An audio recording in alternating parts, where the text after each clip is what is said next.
Good evening, everyone. Welcome to All Access Belize. We have an exciting show planned for you tonight. We have an exciting guest that we'll introduce in a minute. We're just trying to get a few more people signing on, and then we'll go ahead and get started. Again, this will be recorded, so you can review it over and over to jot down and make notes, so you can pay attention to this and make notes a little later. So welcome to All Access Belize. My name is David Kafka, and I am the broker owner of RE/MAX First Choice Belize, where we sell properties throughout the country.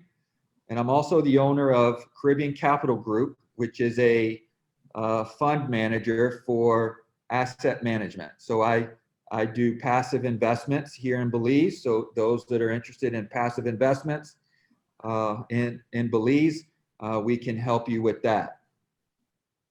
I've been here going on 11 years, and I live between Placencia and San Pedro. So I live part-time in both. Today I'm coming to you from San Pedro. Next week I'll be heading to my home in wonderful Placencia. So no further ado, I want to introduce you to our guest, Ryan Wrobel, and he is my lawyer, and he is the honorary counsel of Austria to Belize. He holds law certificates on the bar in Jamaica, New York, and he spends 99% of his work here in Belize. So let's introduce ourselves to him and give him a round of applause. And then we'll want him to kind of share his story a little bit, and also, a little bit about him, his family, and also areas he practices law in. And I will say, that there might be some specific questions you answer tonight that we'll probably have to take off camera, and he'll get your contact info, and he'll provide you, an answer offline, or you can engage his law office to help you. So Ryan, thanks so much for joining us, buddy. I appreciate everything you do for me. And just a little side note, whenever I have an issue with things come up, Ryan is always happy to give me his opinion and how I should handle things. And he's kept me out of trouble and helped me along the way in my business with RE/MAX. So thanks again, Ryan. All right, well, thank you very much, David. Thanks for the introduction. Thank you for the invitation to take part in this webinar with you tonight. I really appreciate it. Welcome, everybody. Welcome all our participants. I see we have quite a few right now.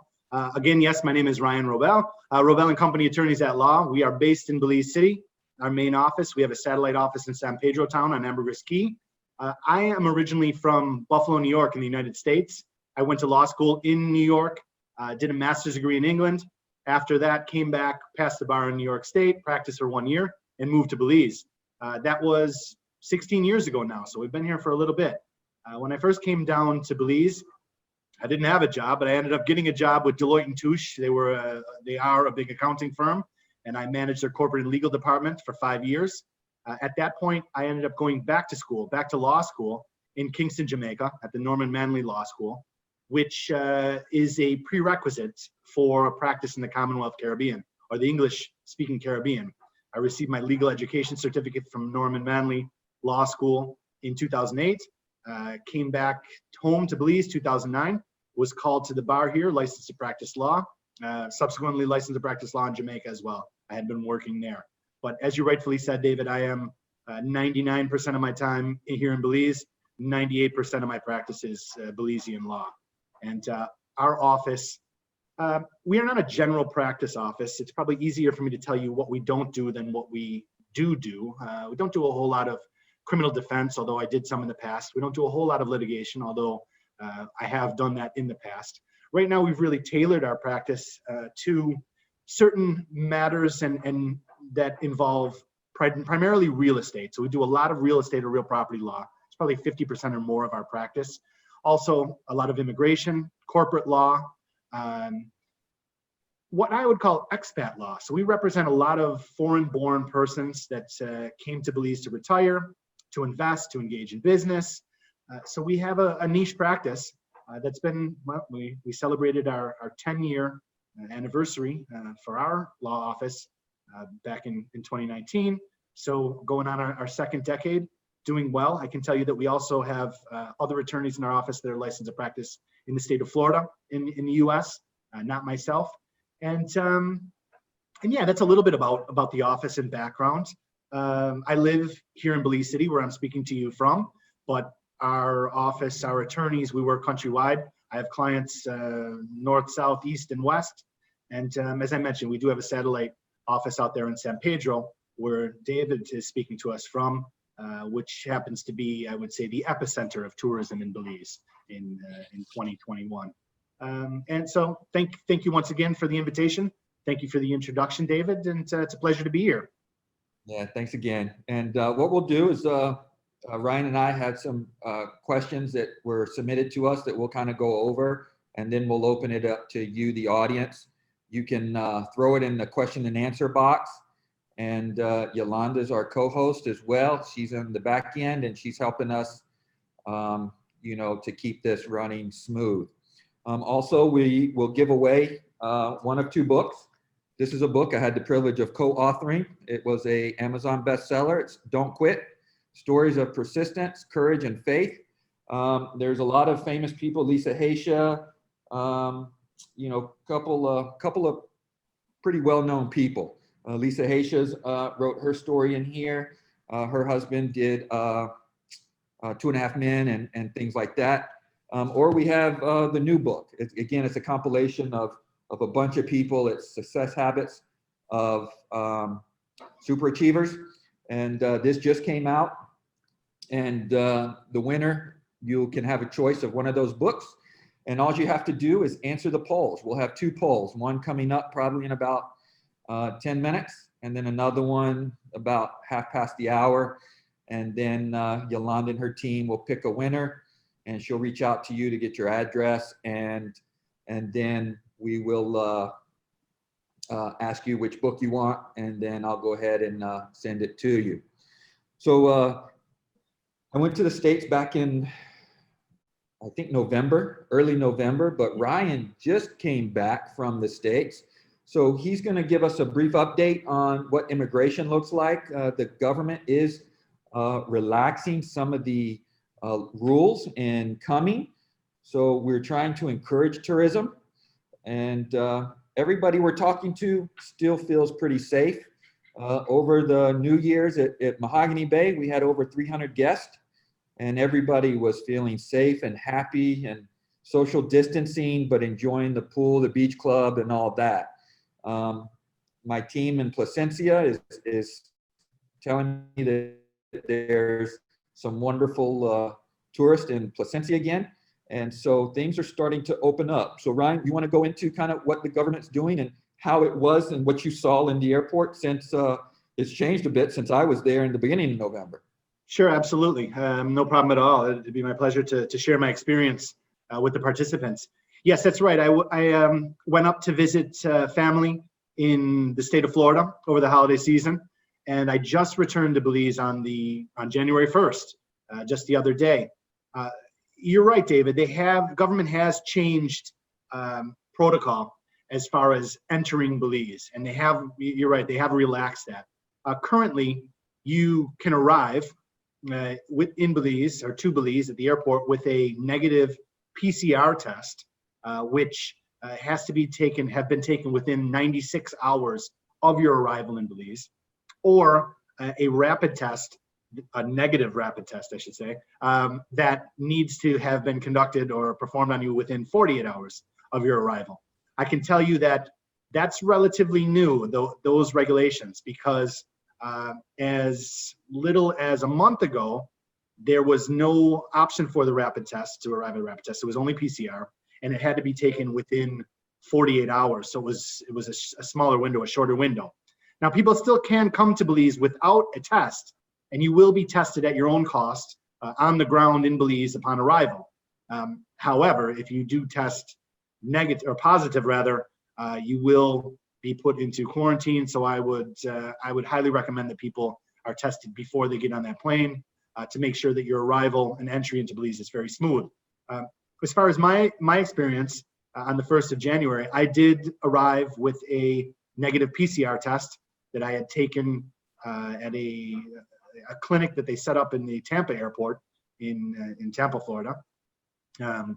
Cost me $120 US for that test. I had my results back in, I think it was a little bit over 24 hours, maybe 26, 30 hours. When I arrived, touched down on the ground, your temperature is taken first and foremost. They ask to see your negative test, and they also ask to see the QR code from what we have is a Belize Health app that's been set up by government. And this Belize Health app is an app that you can download onto your iPhone, your Android phone, and you fill out information about who you are, where you're going, where you're staying, things of that nature. If you've been in contact with anybody that's tested positive for COVID, all that information is stored in the QR code. So it's really, you don't have to really interact or touch or pass any paperwork to the people on the ground, the medical workers on the ground at the airport or immigration officers. You show them the QR code, you show them your negative COVID test, and away you go to immigration. It is literally as easy as that. I found it to be very efficient as far as the speed that you're processed through that health check. Immigration was a breeze as compared to pre-pandemic times. My baggage was waiting for me when I got through immigration, which is also something that's unique to these pandemic times. Typically, you have to wait a bit for your luggage. And there was very short lines or queues at customs. I think from the point that I landed until when I was out of the airport, maybe a half hour, maybe 30 minutes. It was really, really efficient. And kudos to the government of Belize and to the airport authority. I think they've done a good job on setting things up and keeping everybody on the ground here in Belize safe, and making sure that our visitors are having a comfortable experience when landing and entering through the international airport. Yeah, very good. Thank you so much for that update. We do have a curfew in place. I think it's what, 6 o'clock for kids? 6 o'clock for 16 and under. That's correct. Yes. And then 8 o'clock for the rest of us. Correct. So we do have that. So no late night partying. You do that in your room or your house that you stay in. So, all right. So I think that was about it. If there was something we missed, just throw it on the question and answer. And we already have a question from John. John is asking a question about the QRP. He understands the 45-year-old requirement and the $24,000 in a bank account. He understands you can bring, a car, boat, plane, duty free. Mm-hmm. There's a 30-day consecutive requirement, but his question is, can we go over the procedures and requirements for opening a bank account for those purposes? I don't think you have to have a Belize bank account for that. Maybe Ryan can. I certainly can answer that, David. I'm looking for this. I'm looking for the query itself, the question in the chat, just so I can read over it and understand. I don't see that. I do see a question from Mr. Reeves, but not this last one. Also from Ms. Stoddard. The bank account requirement, though, I can answer that and address that. Yeah. There maybe is looking on the question and answer, not the chat. I got you. Okay, thank you. Thank you for bringing that to attention. Okay, David, I see it now. Okay, my question. Bank accounts are pretty hard to open here and takes, not hard, just takes time. So you want to expound on that? Sure. I see John's question here. I think this is where we're at. My question is, can you go over what the procedure requirements for opening a bank account for this purpose? Okay. Basically, you don't need a bank account before you apply for the qualified retirement program, but you will need one after you acquire that status, because that will be the repository for that $24,000 US that you need to bring in during your first year as a qualified retired person. Now, how does the bank account application process work here in Belize? First of all, it's near impossible to open up a Belize dollar bank account in Belize without some type of immigration status, residency. QRP, or the qualified retired person status, would be that residency status or immigration status. So you have to wait until you're granted that. You walk into the bank, there's application forms to fill out, just like any banks around the world. There is a whole heap of due diligence requirements, information they're going to want from you. Not sure where all of our participants are from tonight, but if there's any North Americans or English persons, UK citizens, I can tell you that banking in Belize is very different from where you are living or where you're coming from. In the United States, it's relatively easy to open up a bank account. You could probably walk in and walk out within an hour or so. That is not the case in Belize. I often joke with my clients and say, in Belize, with banking, unfortunately, the customer or client is always wrong. It tends to frustrate North Americans and Europeans, but you will get it open. That is the application process. Fill out an application, they like to meet you face to face as a foreigner or foreign-born person.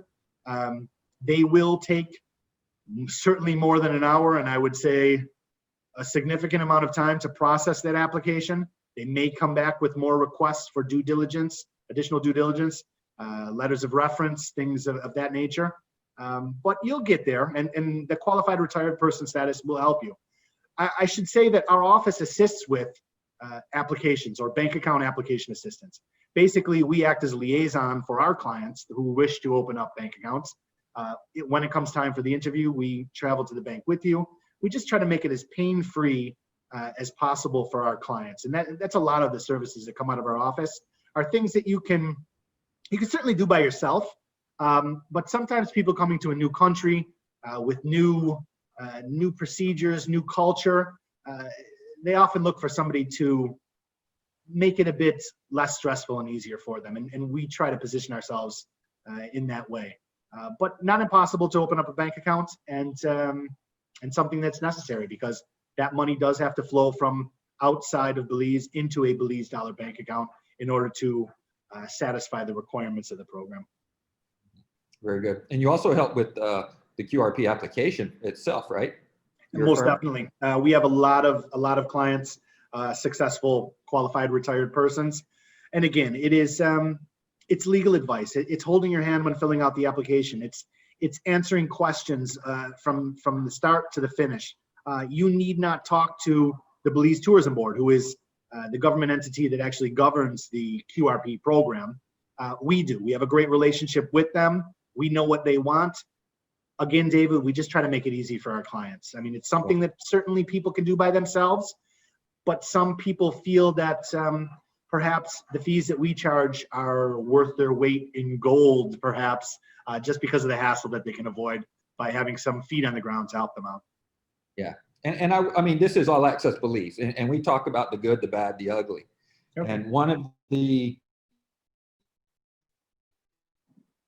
I wouldn't say bad thing is, it's just simple, right? Everything is simple here. And you'll go and fill out your application and they'll say, okay, you need one more document. And why didn't they give you that document in the beginning?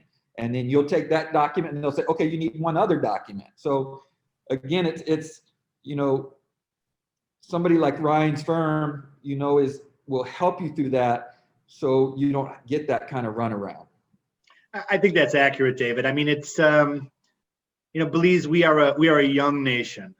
We haven't got there yet when it comes to customer service sometimes and just efficiency as far as paper pushing is concerned.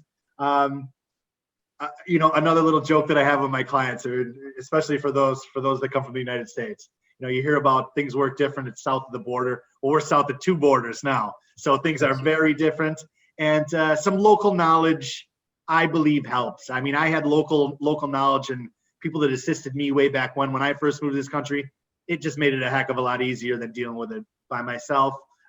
Although, I'm capable of dealing with things by myself, but when you come to a new country, sometimes it's good to have somebody looking out for you. Yeah. I mean, I'm Belizean and I have a son in Belize and just to get his birth certificate, I got to run around. And so I just hired somebody. It was next to nothing, so to speak. It was like $400 Belize and I got it, whereas it took me 3-4 times, So it's not that you're doing anything illegal. It's just you're holding the hand and you're dealing with the people themselves. So enough on that. Going to Randall's question. Randall secured a house for a week pre-COVID in Placencia, but due to the pandemic, he couldn't come and requested a refund, and the refund was non-refundable. But due to circumstances, they allowed a new rental date up to a year after, which brings him to 2021. So we're still not sure we want to return in 2021, plus we're now in quarantine for COVID and a possible major surgery in the spring. Is there any way we can get a refund even with their no refund policy under our current situation, both personal and in the world? I'll give you kind of my take on that, and then Ryan can kind of talk to you on it as well. I have a small resort in Hopkins, and we put it all on Airbnb. And with Airbnb, there are refunds. They change their refund policy, and it's basically, you have to live with it. So I'm not sure, how you book that. If you booked it through like VRBO or something like that, I would talk to one of those places, one of their, help teams. If you're in quarantine, you're probably in Canada or, the UK, not in the US. So I would try to go that route first, talking to somebody there. On a legal, perspective, I don't know, Ryan, if you have anything to add on that. I'll comment. I mean, I like your thought on that, David. I mean, certainly go through, if they book through Airbnb, VRBO, look to those policies to see if they can assist, if the booking agency, if they can assist. I can tell you that there's no laws here in Belize that will protect against that. And it would default back to whatever policies, booking policies, refund policies were advertised to you, Randall, when you booked. And unfortunately, if that said no, non-refundable, even though that it doesn't feel right, and I would say it's wrong because it's no fault to you that COVID hit, but if that is their policy, that is their policy. And also, they are offering you use of that property in the future. Maybe if it doesn't work through Airbnb or however you booked, maybe there is a way to sell that interest, something in that property to try to get your money out somehow, some way. I would tell you that from a legal standpoint, if you were to bring an action or sue them, file a claim in court down here to have them disgorge your the monies that you sent to that person, that landlord or the person that owns that property, if they come up with a contract that you signed that said that they have a no refund policy, unfortunately, I think you're not in a great position there. Yeah.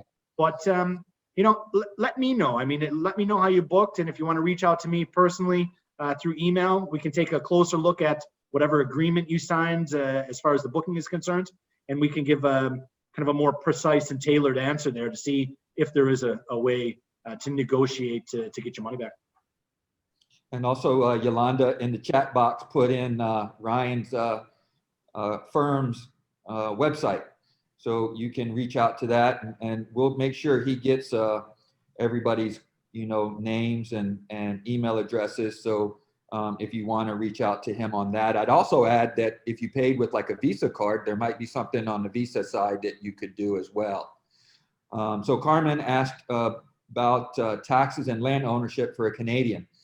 Belize is a British Commonwealth, so the laws are pretty much like Canada, more so than the US. So it is full title ownership. So you can, I just wrote an article this week on ways you can own property in Belize.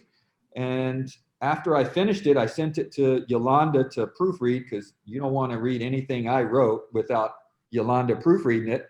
And then I thought about having Ryan on. So Ryan, we can maybe talk about a few minutes different ways you can purchase real estate in Belize. Taxes are minimal. It's my house in Placencia is 25 Belize dollars, 27 Belize dollars a year. My house in San Pedro is $160 Belize a year.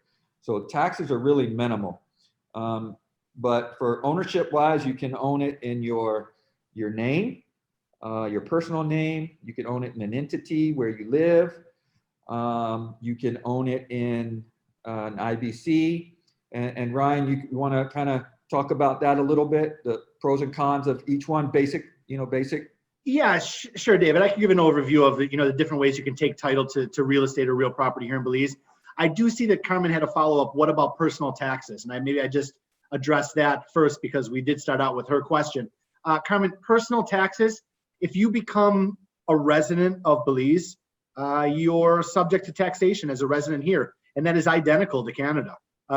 So that is the case. Now, if you own a property here, if you just visit or spend part of the year and do not establish permanent residency, there would be no tax obligation for you as far as your income is concerned that's derived from outside of Belize. To your introduction and question, David, about different types or forms of titling a property. Certainly, the most straightforward way is to title it in your own name, your individual name. That may not be as beneficial as using a holding company to title the property, especially if the property that you purchase is going to be used to rent out, to have guests, because to have that property in your personal name and then have guests staying at that property, you do open yourself up to liability concerns. Basically, I mean, if there's a slip and fall, if someone gets injured on a property, they look to sue the owner of that property. So if the owner of that property is you individually, all your personal assets are at risk, including that home, that dwelling, or resort. If you use a holding company to take title to that property, and something not untoward occurs there, they would be suing the property owner, who is not you individually, but a property or a holding company that you are the beneficial owner of. And what would be at risk there is everything that holding company owns. Typically, that is only that property. So you're segregating, you're limiting liability, you're segregating the risk, you're providing a layer of insulation between yourself and the property that may lead to liability concerns. So that's always advice that I provide to clients, that, hey, well, what is the use? What is the intended use of this property? If it's just for your retirement home, vacation home, no one else will stay there but you and your family, well, it may be okay to just hold that in your personal name. If you intend to use that, put it on Airbnb, if it's a resort, something like that, something that will have guests, tourists come there, it's a great idea to use a holding company. Moving on from the holding company, you have a good amount of options as far as what type of company you'd like to use. So certainly, in a most basic sense, there is the ability for people to open up a local Belizean company. In Belize speak, we call it a 250 because it's Chapter 250 of the laws of Belize. There are no restrictions for foreigners, non-Belizean, non-residents to have a beneficial interest in local companies, be a shareholder in local companies. It's not a problem. That affords you that limitation of liability that I mentioned before. In addition to local companies, there is the ability here in Belize to take title in what we call an overseas company. Here in Belize, an overseas company is any company that was set up anywhere in the world except for Belize. So this could be an English company. This could be a Florida LLC, limited liability company. This could be an LLC from any United States state. This could be an international business company from one of a myriad of jurisdictions around the world that utilize and have an IBC regime. There's different benefits to different jurisdictions. You could take title in the name of a trust for that matter. So it's pretty flexible as far as the type of corporate entity, the type of entity, trust foundation that you could title your property in.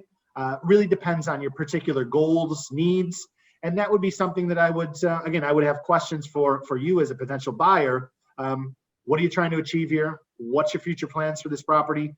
And then I can best advise on what I think is the best way to take title. Yeah, very good, very good. Yes, it's definitely a personal question. And it's not one shoe fits all. But we do live in a litigious society. Not so much here in Belize, but as North Americans, mainly Americans.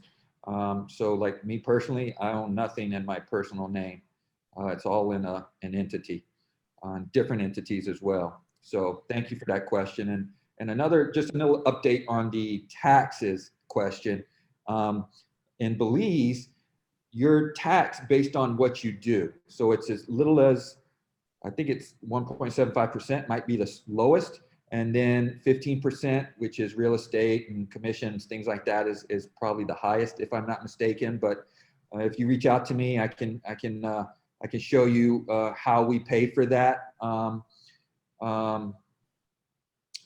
Pay for that, or I can see we pay for that monthly.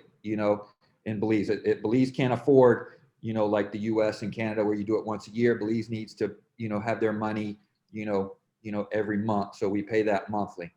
So reach out to me and I can kind of share you our form.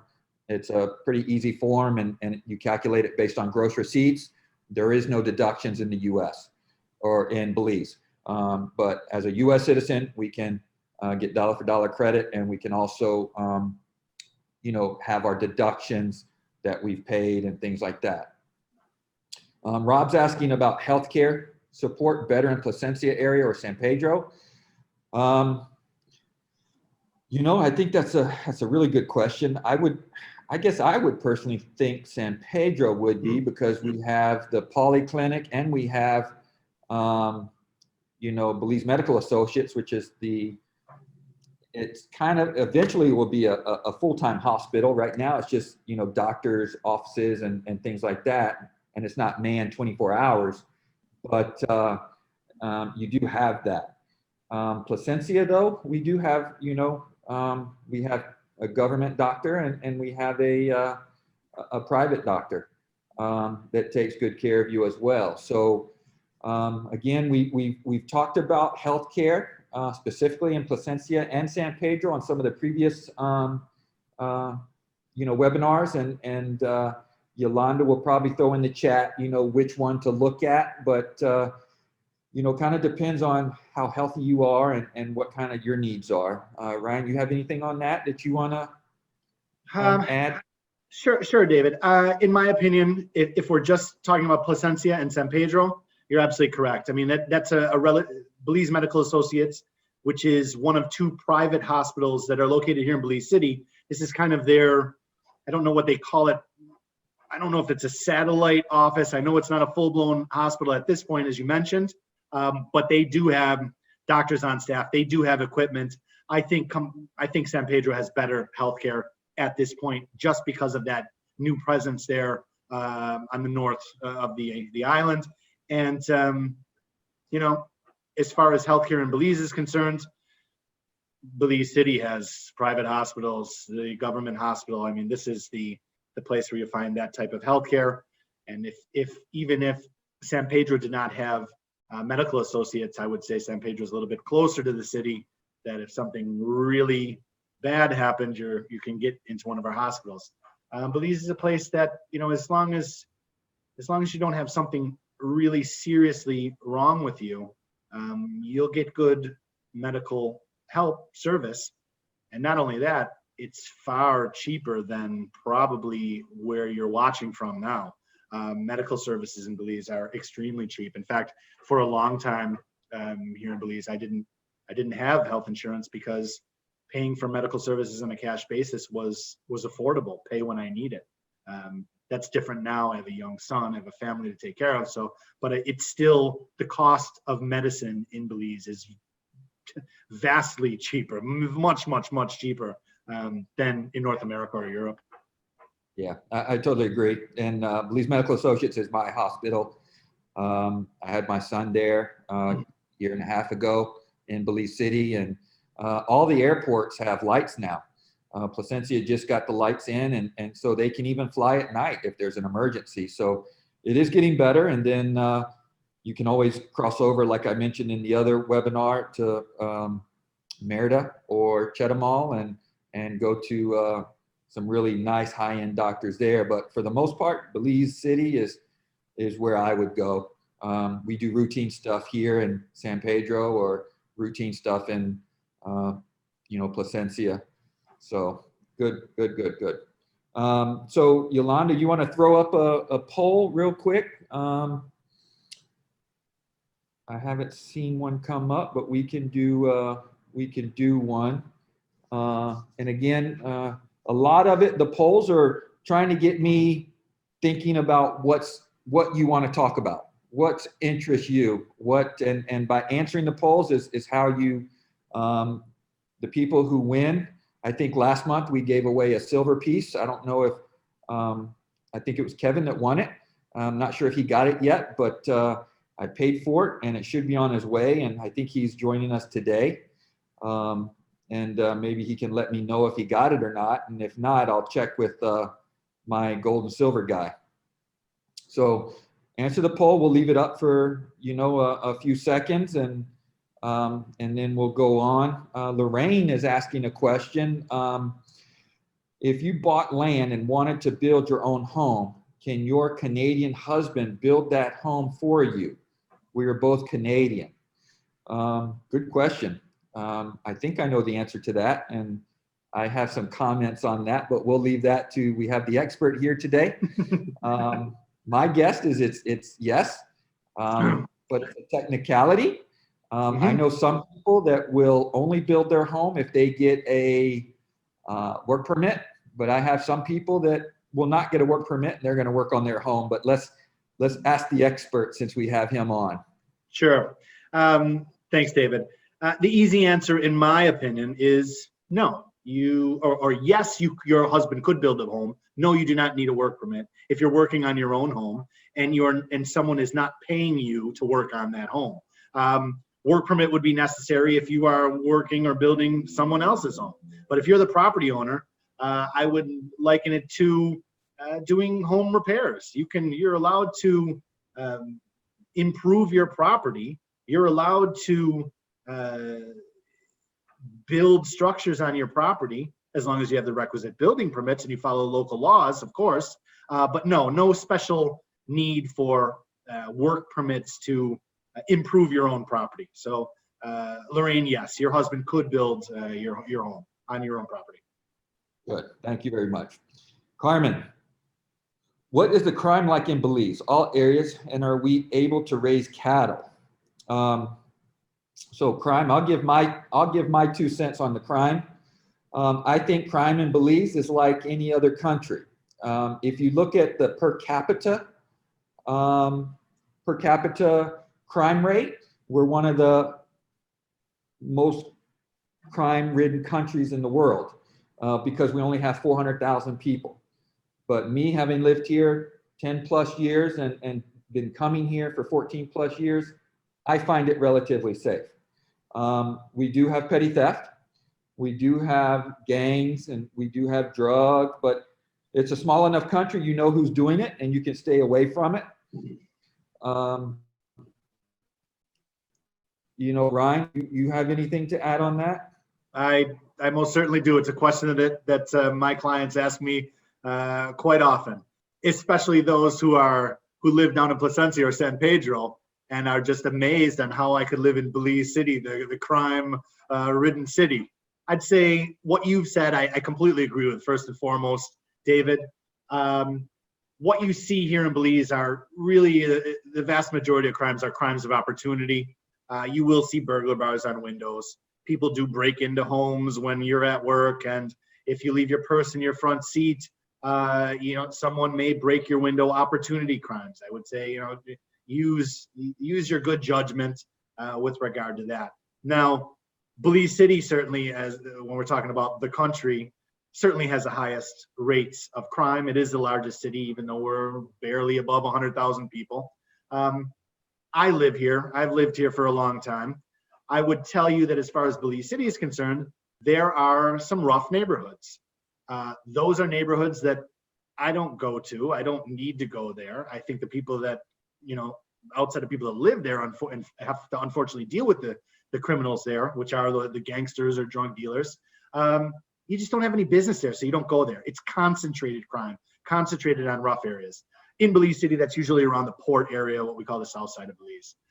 Overall, I think that's an accurate assessment, David, what you said. I mean, it's comparable to anywhere else in the world. One thing I will say that's a bit different, certainly different than States, Canada, Europe, local media tends to sensationalize crime here in Belize, especially violent crime. So, this is something that's very common in Latin America. Some might consider us Latin America. We're English speaking, of course. It's not as common in the islands, the West Indies, the English speaking islands. But here, I think because of our close proximity to Guatemala, Mexico, you will see the news reports at night lead off with the murders, lead off with the blood and guts and the terrible crimes. It's highlighted, it's featured. I think it sells newspapers here. It's not what I like my clients to see who are living outside of Belize, but unfortunately, that is what it is. I think that it's highlighted. It makes it appear that the crime is far worse than it actually is. I've lived in Belize City for a very long time. I do not feel safe. I drive to Placencia all the time. I do not feel safe on our highways. I don't feel safe or unsafe down there. I don't feel unsafe in San Pedro. There's rough pockets in San Pedro as well. Compared to a medium-sized city in North America, our crime is very, very low in my personal opinion. Yep. And majority of it's going to be drug-related, gang-related, or domestic-related. Very little is other stuff. Sure. And a lot of our major crime has gone down this year. So 2021 or 2020, it went down. Our murders went down and all. So I think we had like 120 murders for all of last year. And I'd say that, that's a couple weekends in, a major city in the US. So again, it's like Ryan said, I go to Belize. I love Belize City. I don't feel unsafe there either. We do a lot of shopping there and a lot of, we go there. So it's pretty cool. So I agree with him a lot. As far as raising cattle, I would see why not. If you're bringing the cattle in, you'd have to get a permit from Baja to bring them in. And I'm pretty sure there's a quarantine for exotics like that. There's no quarantine for like dogs and cats, but birds, snakes, things like that. There is a quarantine period and it's at your property, of course. Not sure about cattle. I'd have to check on that. But there's really no reason why you couldn't. If you're buying the cattle here, for sure, you can raise it. Not just cattle, you could do whatever, horses, as long as you have the space. Yeah, I'd like to add to that a little bit, David. Sure. Your answer is 100% accurate. There is no restriction whatsoever on raising cattle in this country. And in fact, I would say that it's encouraged. I have two friends that are ranchers, one down in the Toledo district, very down south, and one in the Cayo district in a small village called Tea Kettle. They can't raise enough cattle fast enough because we export cattle in this country. The Guatemalans and Mexicans will buy each and every cow that we can raise here. So it is a burgeoning industry in Belize. It's something I looked at. It's a lot. I have a very good friend. I say he's a rancher, but he's actually an accountant by profession. This is his side job or retirement plan. Is the cows that he raises, his cattle there, his herd. So I know a lot about it. We talk about it quite often. It's interesting. And like I said, I think it's a great business to get into in Belize because it is, there's our neighbors just want to buy up all that beef. Yeah. And I mean, we just exported a bunch of chicken to another CARICOM country, Grenada. I'm begging for somebody to bring some good beef down and age it properly so we can get some better tasting ribeyes, because I do miss a good ribeye, and that's mostly what I eat when I go to the States. So yeah, Carmen, Alberta beef, yeah, bring it on. As you know or may know, I'm part of the Humane Society in Placencia, and so I can help you with Baja, getting the permits and all that. We just want to make sure that it's good for the cattle. Because we do have a dry, not dry, it's pretty wet and humid and hot. So the Brahma cows are what's pretty good, and we're starting to mix the Brahma with the Black Angus. So that's turning out to be a pretty good beef, and we just need it aged. And it all is, most of it's grass fed, right, Ryan? They don't really do a lot of corn feeding. That is correct. I mean, you know, range free or range fed indeed. Yes.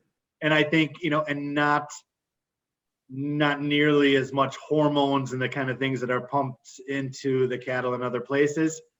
So it's good, healthy beef, but it doesn't tend to have all that marbleization that you like in your ribeye, David. So I understand completely. But it's good, healthy beef. Yeah, grass fed, free range. Yeah, very well. Yolanda, whenever you're ready, you can pop up that second poll. It's we got about 10 more minutes, and then we're going to cut it loose. And man, the questions have been really good. Lorraine is, and if you visit, do you have to stay just at the place you stated you're going, or can you make your travel plan? So I'm guessing you're asking about the health app. If you if you say you're going to stay at Hotel X, do you have to stay at Hotel X? I would say that would be a good idea too. You'd probably want to update it if you could. Maybe Ryan wants to comment on that. Sure. The main thing is coming with a negative test result, and they're wanting to keep an eye, making sure that, you know, we kind of are not spreading it, if you will, the COVID. Sure. Yeah, I can comment on that.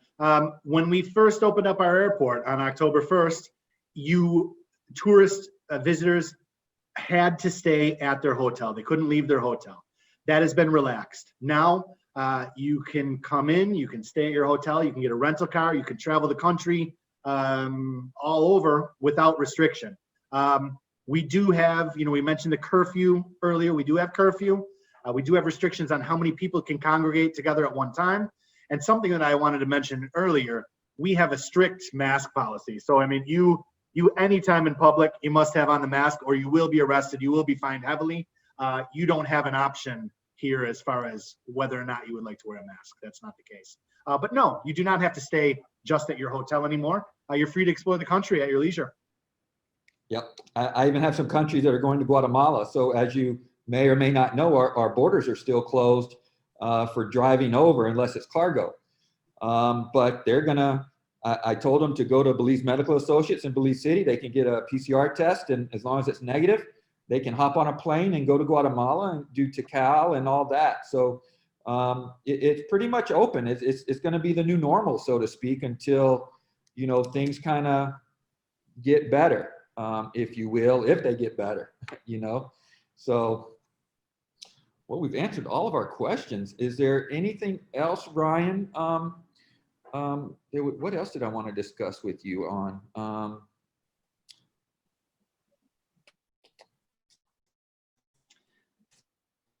Next month, we're going to have a private school owner. So we always have a lot of people that are nomads. You know, they work remotely. And Belize, you know, we're always talking about social distancing. Belize has some social distance. You know, we have space. So we have a lot of millennials and young people wanting to move, young families. And so we'll have a private school owner. Our next All Access Belize is going to be February 9th. We're going to do it at 1:30. I believe that's Eastern Standard Time or Central Time. Yolanda just threw it in the chat. Yeah, and then the next one after that would be March 9th, and we'll do that at 6:30 Central Standard Time. So that chat's doing pretty good. A lot of people are participating. Let me see. Ryan, any other closing remarks you want to touch on? Well, I want to thank you once again for the invite. It's a pleasure being here, speaking with you, and assisting in answering the questions from your participants. So thank you very much for that. As far as, you know, closing remarks, anybody that's thinking about Belize, if you have any additional questions after this webinar, my contact details are in that chat. Please reach out to me. We have a number that's a United States number that you can call down, so no need for international rates. We're very comfortable with Zoom and different online communication methods at this point. It'd be my pleasure to answer your questions. You know, I typically state that, yes, I'm an attorney, so I can answer all your legal questions, but, you know, David and I are expats as well. We've been through it. We've, you know, we've crossed, jumped over hurdles, avoided pitfalls, been through it already. So it's always my pleasure as an expat and somebody that's experienced to help people avoid that, people that are interested in Belize. I live in a great country. I think it's a fantastic place. I think it's a land of opportunity. I think that that my best advice for any of you that are thinking about Belize for your future, come down and check it out. I think you're really going to love it. And thanks for having me. Once again, thank you. And yeah, we'll definitely have you back on. I enjoyed it myself. And again, you know, if you're interested in buying property, we'd love to help you, no matter what that is. And Ryan will do the closings on it. If you have any personal circumstances that you want to discuss, please reach out to Ryan. And I'm going to give him everybody's contact info tonight, you know, so he can send out a thank you letter with his contact info with his team so they can help. And let's see, I visited Belize, it captured, yeah, it's really true, Carmen. When I got off the plane 15, 16 years ago, it was just something that I can't really explain. I just knew that I had to come back and visit. And every time I went back to South Carolina, and I love Charleston. I love South Carolina and I love Charleston. I loved what I did. I was a fireman. I had a landscape company. I got depressed and I knew I had to move here. So, you know, I started over. I moved here in basically 2010. I sold everything during the meltdown in 08, 09 and moved here in 2010. And you know, my mentors, we talk about collapsing timeframes, and that's what Ryan and I are here to do. We don't want it to take you 10, 20 years to do what we've done, you know, and you shouldn't have to. That's what we're here for. And we're offering, you know, our services to help. You know, I always talk about Belize as a sunny place for shady people. So you have to watch out with who you're dealing business with. And I'm sure Ryan can, you know, definitely agree to that. I agree with you, and I have kind of a parting shot in that one. I'll tell you that, you know, this country was started after the Mayan civilization by buccaneers, by pirates. And I would tell you that pirate blood runs strong through the veins of Belizeans. So just, you know, keep your wits about you. Don't be naive.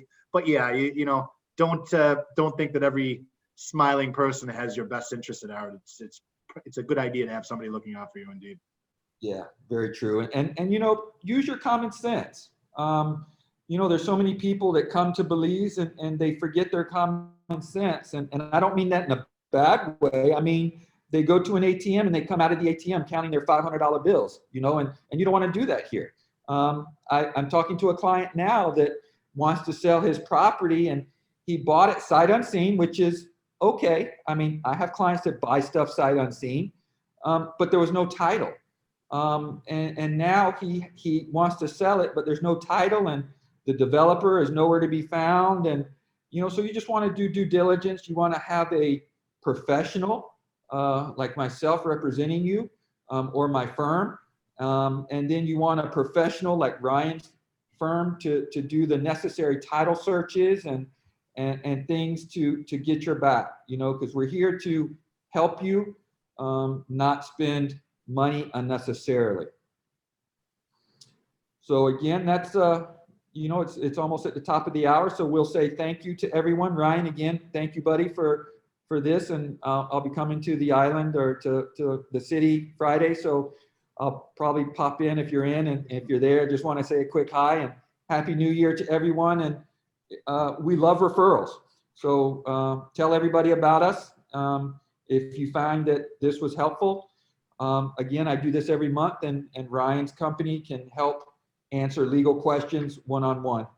So thank you very much, and Yolanda, thank you, and we'll talk to y'all next month. All right, thanks, David. Thank you, buddy.